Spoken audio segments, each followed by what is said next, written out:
Hi, in this example, we are going to use combinations and permutations to find a probability of a scenario.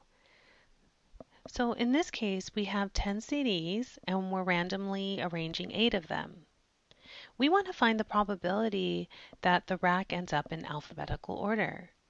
So if we have 10 CDs and we randomly select 8 in no particular order, we want to know the probability that, well, what is the probability that if I randomly select 8 in no particular order, that they just happen to fall in alpha order?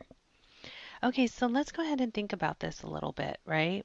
So if we have a total of 10 CDs and we're choosing 8, the probability that we choose 8 in alpha order is just equal to the number of ways we could just randomly select 8 CDs in no particular order, right? Because when we do this, we're randomly selecting in really no particular order. But the moment we want to put them in alpha order, then that has going to be in order. So the no particular order should give you a red flag that that's combination, and the alpha order gives you that red flag that it's a permutation. And this is the red flag of the perm. There we go, permutation. Okay, so then out of the number of ways we select 8 CDs in alpha order. Okay, so if we go over here and just take a smaller set, let's look at this idea. Let's just say we had 3 CDs instead of 10, and we're choosing 2.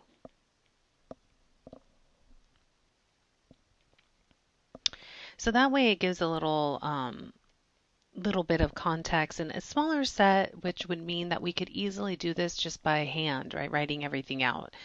And then we can do the more complicated or challenging examples. So let's actually use ABC as the name of the titles of those CDs. And if we choose 2 out of the 3 in no particular order, so let's just say I'm randomly choosing CDs. Well, that means I could pick A first, then B.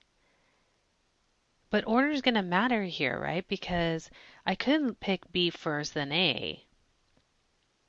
Okay. So then let's just say I pick A first, then C, which means I could have picked C first, then A, right? This is how we're selecting them. It doesn't mean in any particular, we're just randomly grabbing them. So we have to consider all the orders. So here I would select B first and maybe C, or I could have picked C first, then B.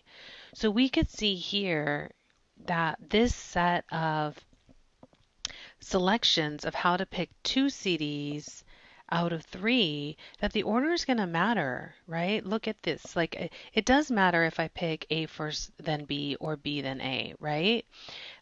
So this is our, we could see that there are 6 permutations if to choose 2 out of 3.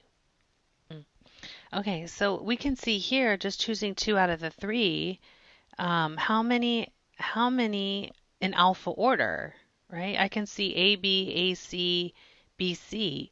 So I can see only 3 are in alpha order out of 6 ways, right? 6 permutations, which ends up being 1/2, 1 out of 2. Right? So here, if we looked at that, we have to look at all the permutations and see that only 3 of them, right, were actually in alpha order.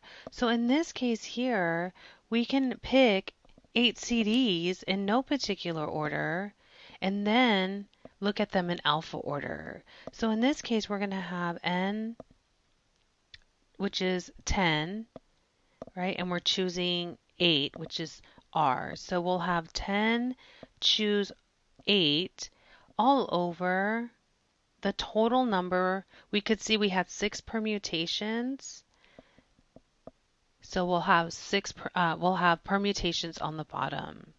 And notice that we had smaller number of combinations, right? So we have um, 10 permutation 8. But really what it ends up being, if you look at this a little more closely, you'll see that you end up with 1 over 8 factorial if you use the formulas, or you could go directly to a calculator and get 1 over 40,320, which is a pretty small probability.